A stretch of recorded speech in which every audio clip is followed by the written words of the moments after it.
petition tribunals and an appeal panel to treat cases on the August 17 local government council elections holding in the 20 local government councils of the state.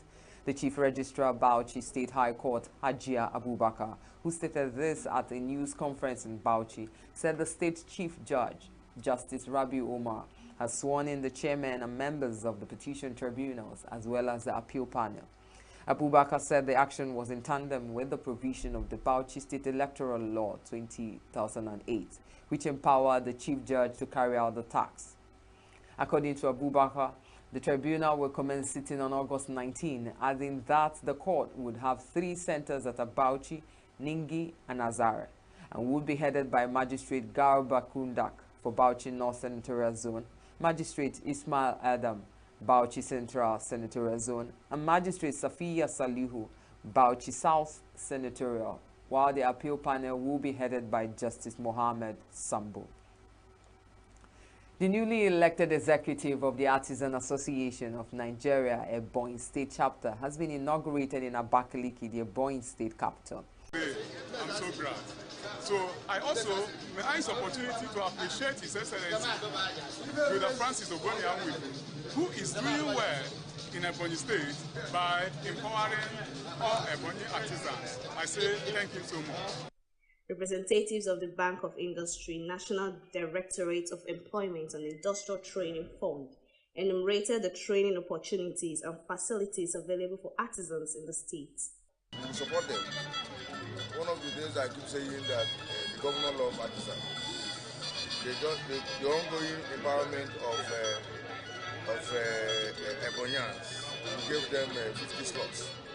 And then the previous one we did, including the one that we did earlier, they have always had the slots. And I'm happy that we will continue to use that channel too. We also send the message of the governor down to the artisan. Someone that is into furniture, he needs some machines to get those furnitures made.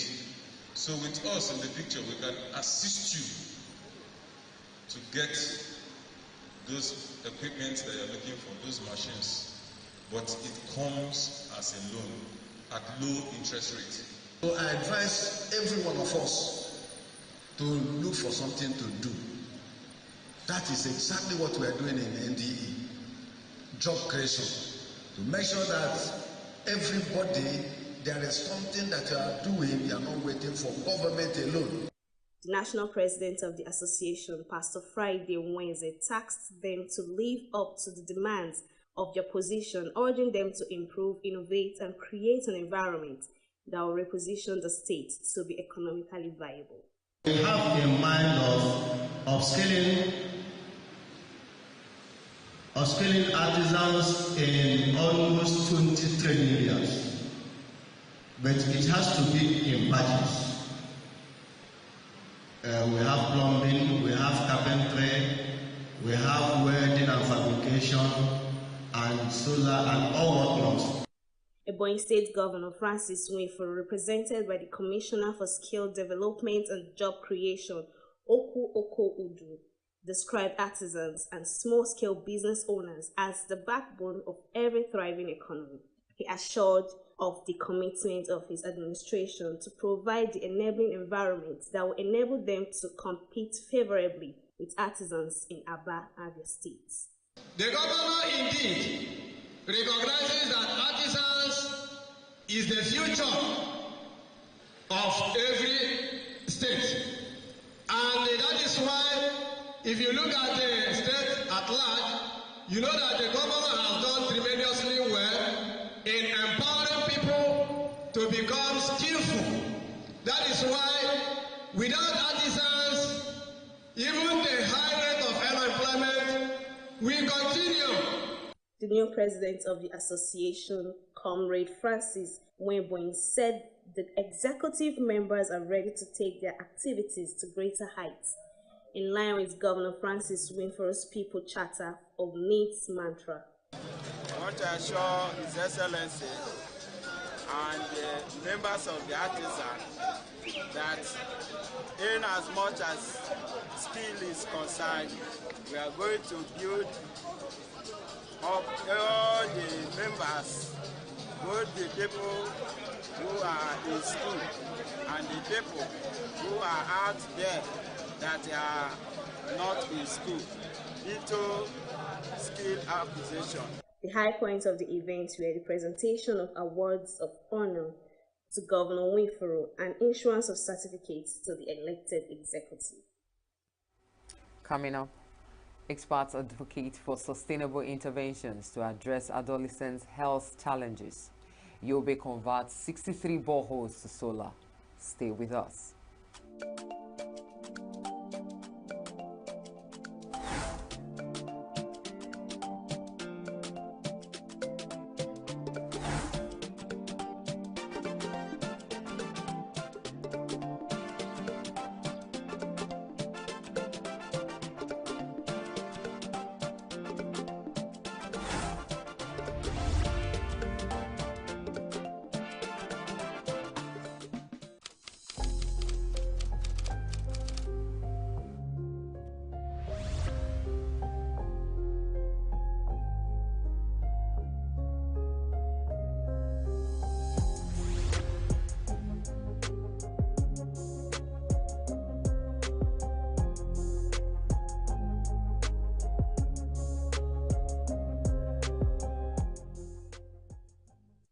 The Edo State government has completed the recruitment of 5,500 teachers to enhance teaching and learning in the state's basic schools. The chair, Edo State Universal Basic Education Board, SUBEB, Osavize Salami, disclosed this on Friday in Benin during a press conference. Salami said the recruitment was part of the strategy to address the teacher shortage in the primary and junior secondary schools.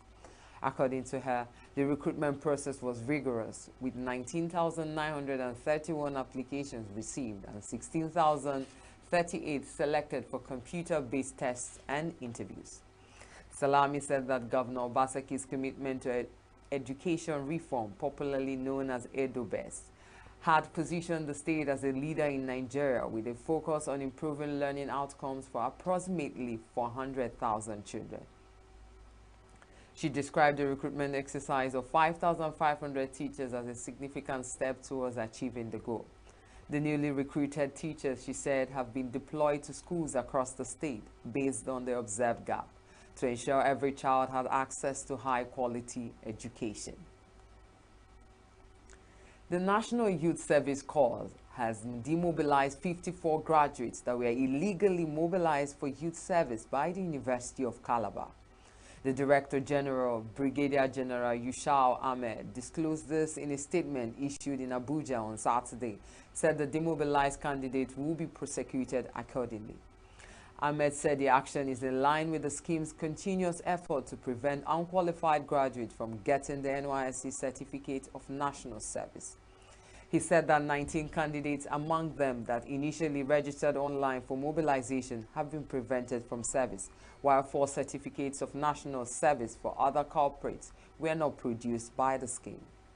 The DG commended the Vice Chancellor of the University, Professor Florence Obi, for her forthrightness in hinting NYSC on the mobilization of unqualified graduates from the institution. He revealed that a bread seller was previously mobilized in the graduation list from the same institution, indicating that there are bad eggs in many places that generate matriculation numbers and courses for their candidates. Ahmed, however, said that NYSC would leave no stone unturned towards sanitizing its mobilization process, saying the scheme would intensify its collaboration with all the heads of corps, producing institutions, and relevant stakeholders in the country to stop the menace. The Chief Executive Officer of a non-governmental organization, Center for Integrated Health Program, Dr. Bolanle Oyelodu, says the empowerment of young people and adolescents will enable them address their health challenges. Oyelodu said this in Abuja during the organization's 4th annual scientific roundtable series with theme, The Missing Link Reducing Vulnerability of Adolescent and Young Persons Through Sustainable Intervention. According to her, skill acquisition is highly relevant given the global push for gender equality and the need to bridge the gender gap in technology and science field.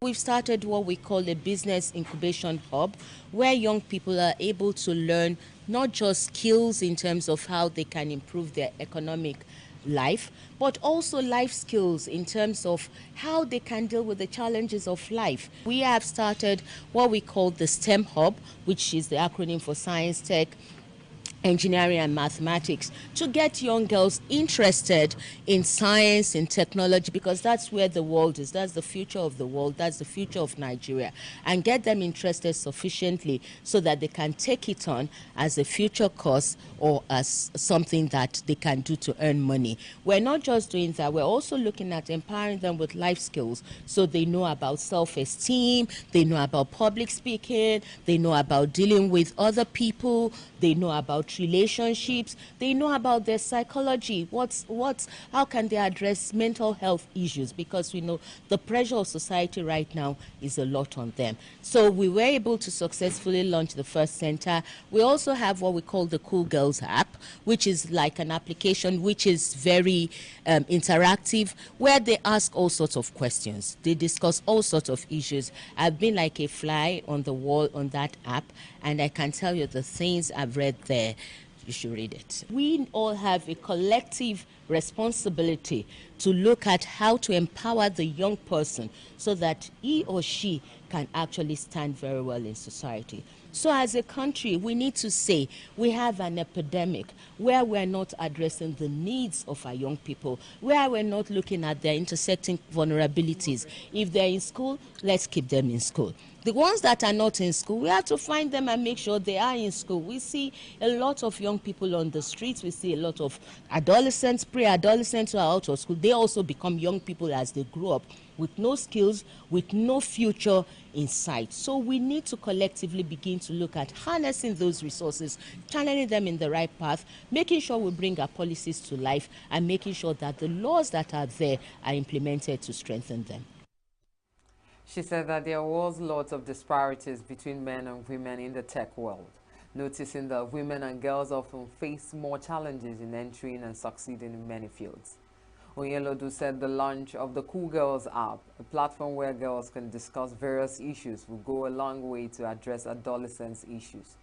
The Deputy Director, National Agency for the Control of AIDS, NACA, Dr. Chukwugozie Ujam, said that the country has made progress in HIV/AIDS prevention and treatment, and that the role of government is to create a supportive environment where stakeholders can effectively do their work. He highlighted the importance of empowering communities by ensuring that individuals knew where to report issues, have access to safe spaces, and can trust that their complaints will be heard and acted upon. We need all the stakeholders to work together. As government of Nigeria, one of our jobs is to primarily ensure that there's a working environment that is there and free for the people who want to do the work. But I think that beyond that, what we should be achieving is being able to give proper information to these individuals. All of us as adults were once adolescents and young people. How were our thought processes at that time, the kind of confusion that used to go through our minds, and that, space for them to be able to do that. In his speech, the Assistant Inspector General of Police in charge of medical services, Idowu Owohua, said there was critical gaps in law enforcement, insisting that even with the best laws, the presenter touched on gaps, and I was waiting for him to see those gaps. I think the most critical gap in the process got to do with law enforcement.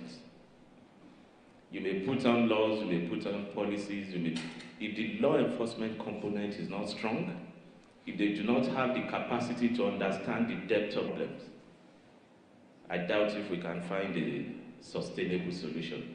So I want to challenge us. Doctor, you have been very fantastic in supporting us. Please don't extend your advocacy, your support program to the entire police family. It can start off from the position of the IG. Let the system, the leadership of the force acknowledge that this is a potent problem in this country. So that together at that strategic level, what we did in Lagos can be replicated at the national level of policing. In the process, if you need me, I promise I will support that initiative. On this note, I want to thank you for this recognition. It means a lot to me. I have been privileged to win several awards. This one is quite special to me, and it will remain so all through my career. The Association of Resident Doctors at the University of Abuja Teaching Hospital is demanding the immediate release of a kidnapped colleague, Dr. Ganiyat Ubola, a medical doctor at National Eye Center, Aduna, who was abducted with her husband and nephew on December 27, 2023.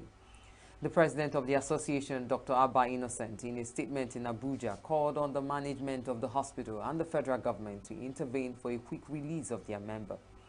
Innocent said that kidnappers and abductors had now seen businesses among health workers who work throughout the days and nights to give the best health care to their patients. He urged the government to task all the relevant security agencies to rise up to the task and ensure the release of the kidnapped resident doctor. He appealed to the chief medical director to prevail on the federal government to wade into the matter before any harm was done on her. The CMD, Professor Bisala Ekele, who was represented by the chairman, Medical Advisory Committee, Dr. Bob Ukono, said that it was a good thing that the association showed concern over the kidnap of its members. He said that the awareness should be sustained until the abducted medical doctor was released. The cause marshal of Federal Road Safety Corps, Shehu Mohammed, has stressed the significance of a healthy workforce to productivity and efficiency in the agency. Mohammed made this known at the Corps Marshal's walk and jogging exercise organized for the officers and men of the agency on Saturday in Abuja. The FRSC boss said that the physical exercise remained key in boosting the mental alertness of officers and men of the Corps, while also increasing mental and psychological well-being of officers for effective discharge of their duties. He noted that the exercise had become necessary to strengthen productivity and also tackle the high rate of road crashes and other related traffic offenses. This, he added, was essential, especially at the Ember months, assuring that the Corps would continue to deliver on its mandate as the organization placed high premium on the well-being of its personnel. Mohammed announced that the FRSC would continue to prioritize physical fitness every month while commending the Controller General, Nigeria Customs Service, and his team for their participation.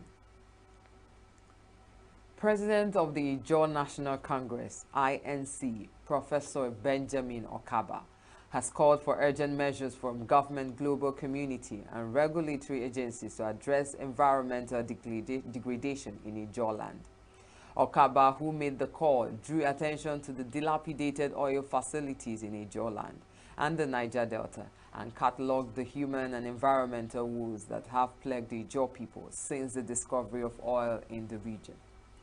He noted that as part of the advocacy for environmental justice and true federalism, deliberate measures should and must be taken by Ijaws all over the world to condemn the increasing state and scope of underdevelopment.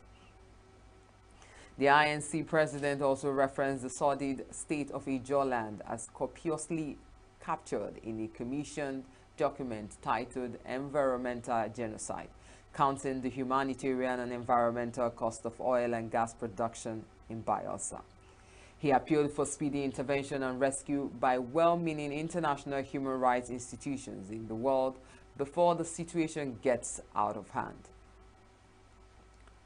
The Yobe State Water Corporation has awarded a contract worth 1.7 billion naira for the conversion of 63 diesel-powered boreholes in the state to solar-powered. The corporation's general manager, Madi Zama, who disclosed this to journalists in Damaturu, said the conversation will eliminate the high cost of purchasing diesel to run the boreholes and address acute water shortages, especially in Damaturu metropolis. He said that the state government recently increased the monthly diesel supply to public boreholes from 40,000 to 60,000 liters, which was capital intensive. Zama charged the handling the project to ensure its completion in good time and in line with the project specification. The Southern Kaduna People's Union has called for urgent government intervention over the destruction of farm crops, the killing of several individuals, and the kidnapping of 8 people in Kauru. and Kachia local government areas of Kaduna State. The forum expressed its concerns in a statement describing the news of the killings and the destruction of farmers' crops by herdsmen in Karu local government area as heartbreaking and very disturbing, which has impacted struggling individuals who can barely afford to feed themselves. The statement issued by the forum's public relations officer, Josiah Abrax, explained that the people who are predominantly farmers include a woman who is fending for her partially blind husband, whose farm crops were completely ravaged by the cattle of the rampaging herdsmen. The statement, which lamented that the culprits who are yet to be apprehended, called on Governor Uba Sani and all security agencies to answer to them. The executive chairman of the Federal Inland Revenue Service, Zach Adedeji, says the service will be seeking the support of the National Assembly to enact a law on the crypto industry. Adedeji said this on Saturday at a stakeholder engagement with the Senate and House Committee on Finance organized by the Intergovernmental Relations Department of the service with the theme, Repositioning the FIRS to Achieve its Mandate. He said the plan is to first of all enact a law that regulates it as is done in any other place in the world where the system is operational, since it cannot be done away with. Adedeji said the regulation has to be done in such a way that will not be injurious to the economic development of the country. Cryptocurrency platforms have been subjected to intense scrutiny following the exit of Binance, which was accused by the Nigerian government of manipulating the naira to dollar exchange rate. At the end of 2023, the Central Bank of Nigeria lifted its ban on banks operating accounts for crypto service providers, which signaled a shift towards a more open but regulated approach, which was welcomed by many local crypto users. Nigeria and Equatorial Guinea has indicated the desire to deepen economic cooperation to advance their common interests. President Bola Tinubu and President Obiang Mbasogo of Equatorial Guinea disclosed this on Friday in a statement jointly signed by Nigeria's Minister of Foreign Affairs, Ambassador Yusuf Tuga, and his counterpart from that country, Simeon Angio. The two heads of state used the opportunity to explore areas of cooperation and partnership and other spheres related to economic growth, security, and stability in Africa. They expressed their firm will to promote stronger ties to boost economic development and diversification for common interests and mutual benefits. The heads of state applauded the signing of the bilateral agreement on the construction and operation of the Gulf of Guinea pipeline, which will facilitate trade in natural gas between them and global markets. The statement maintained that both delegations committed to holding the 6th Joint Cooperation Commission as soon as possible to facilitate the signing of additional bilateral agreements while monitoring the implementation of agreements already signed. Up ahead,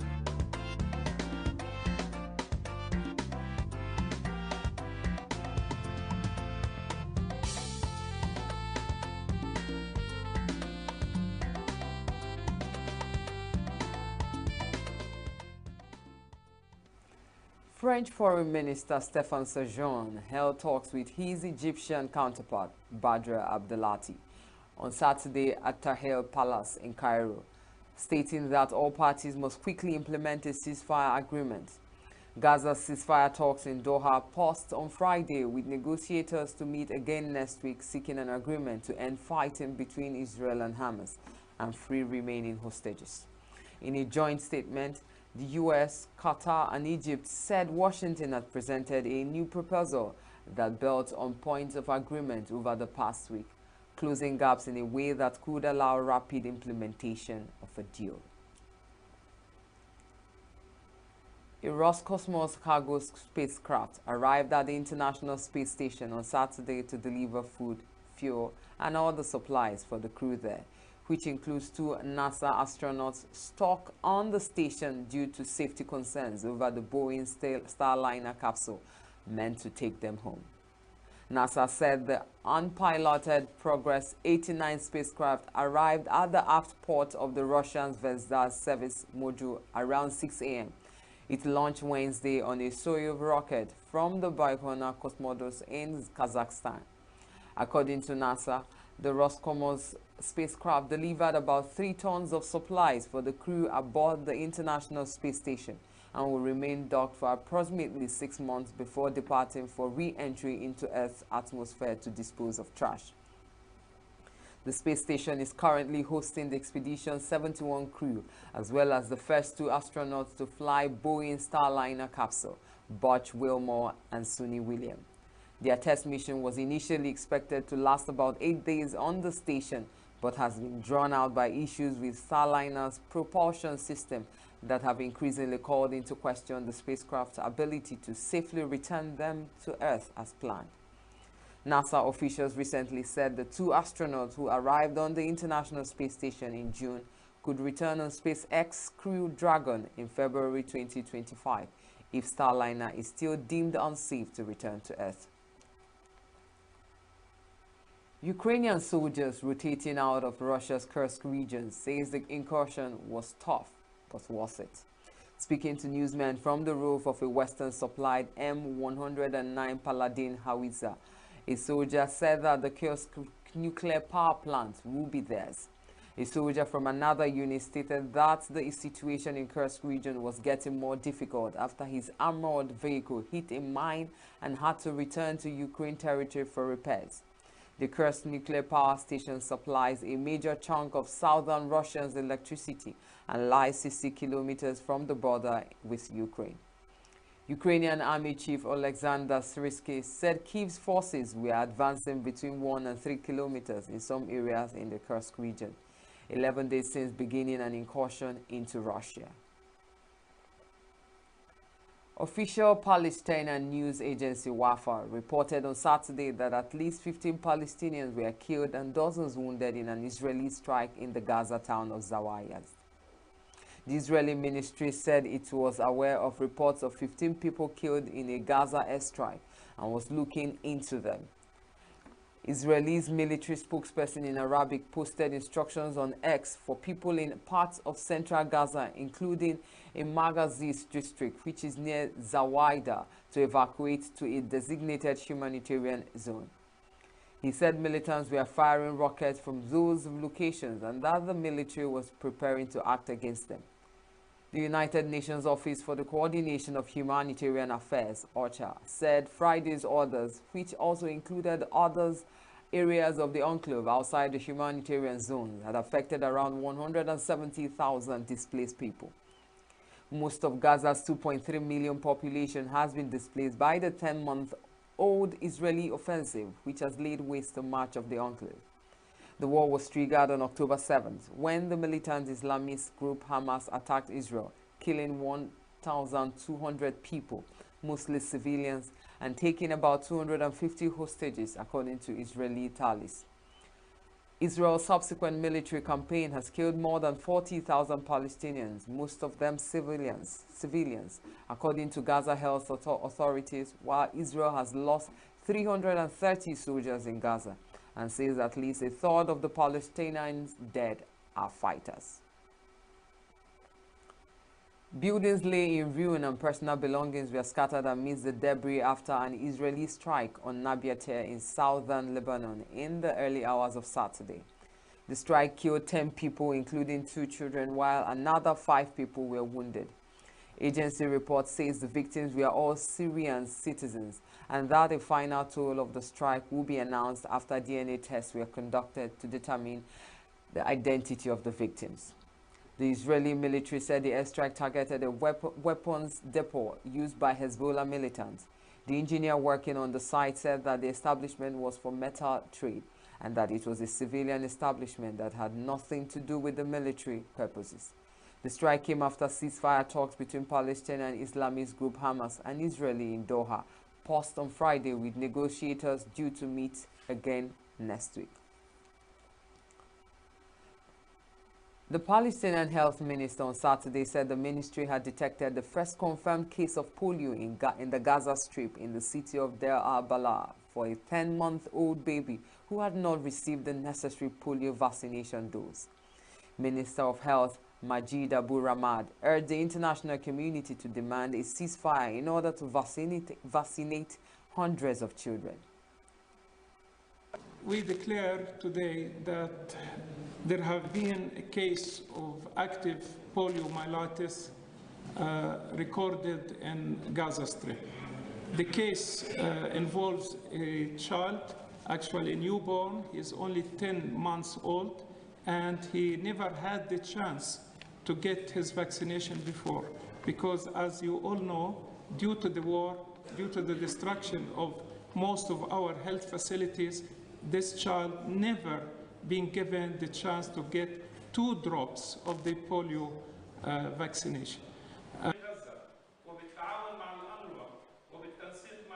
On this occasion, I urge all the international community and all those who control what happens in the world, rehabilitation of our clean, safe water resources, solving the problem of the sewage flooding our streets and homes, bringing into Gaza the personal hygiene kits that is needed, and also to give all the medication. United Nations Secretary General Antonio Guterres called for parties to the conflict in Gaza to provide concrete assurances guaranteeing humanitarian pauses in order for a polio vaccine campaign to be conducted. Guterres said at least 95% vaccination coverage will be needed during each of the 2 rounds of the campaign to prevent polio spread and reduce its emergence given the devastation in Gaza. The UN says a successful campaign will require the facilitation of transport for vaccines and refrigeration equipment at every step. The entry of polio experts into Gaza, reliable internet and phone services, and other elements. Poliomyelitis, which is spread mainly through the fecal-oral route, is a highly infectious virus that can invade the nervous system and cause paralysis. Children under 5 are most at risk from the viral disease, and especially infants under 2, since normal vaccination campaigns have been disrupted by 10 months of conflict. Vice President Kamala Harris' economic policy resonates strongly with voters at a rally in North Carolina on Friday, as she spoke of her plans to tackle high cost of living in the country. Chanda Branch, a homeowner from Raleigh, praised Harris for addressing the financial challenges families face. Harris outlined proposals to cut taxes for most Americans, ban price gouging by grocers, and build more affordable housing as part of the opportunity economy she plans to pursue if she wins the White House. In her first major economy-focused speech as the Democratic presidential nominee, Harris pledges to introduce a new child tax credit of as much as $6,000 for families with infants, cut taxes for families with kids, and lower prescription drug costs. The vice president calls for the construction of 3 million new housing units. A little more space, a place where we can entertain and invite our friends in our community to spend time with us. All of those things are really important, and we really want to make sure that it makes financial sense before we can do something like that. So she spoke to my heart as a potential homeowner. She spoke specifically about policies that we ask for: more affordable housing, more affordable groceries, being able to affordably live where we are. In my local level as mayor of Durham, North Carolina, I always talk about affordable living. And people say affordable housing, I know what they're saying. I translate that to affordable living.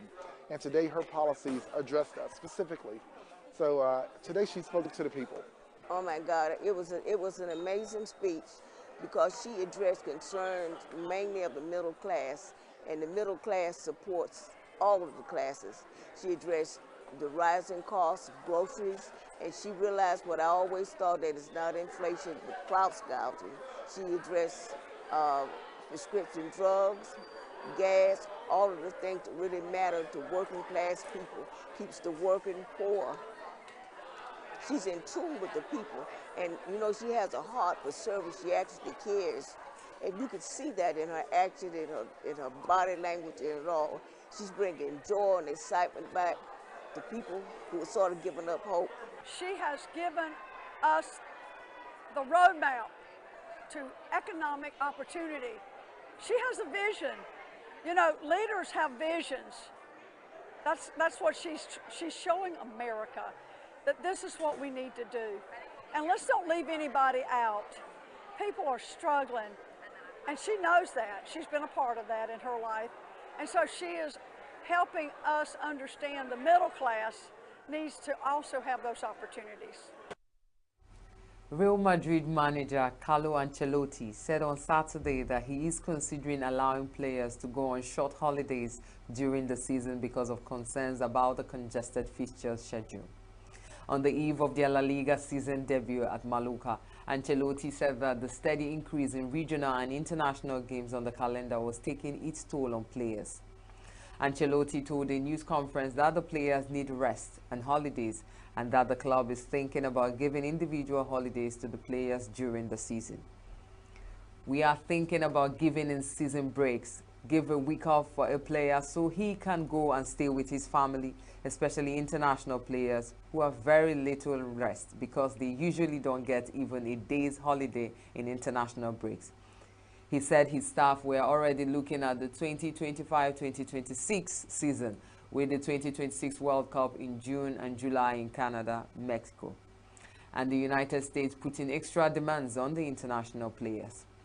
After winning the UEFA Super Cup against Atalanta on Wednesday, Real Madrid will be competing in La Liga, the Champions League, Copa del Rey, and the Spanish Super Cup in Saudi Arabia, plus the FIFA Intercontinental Cup and the new FIFA Club World Cup in the United States.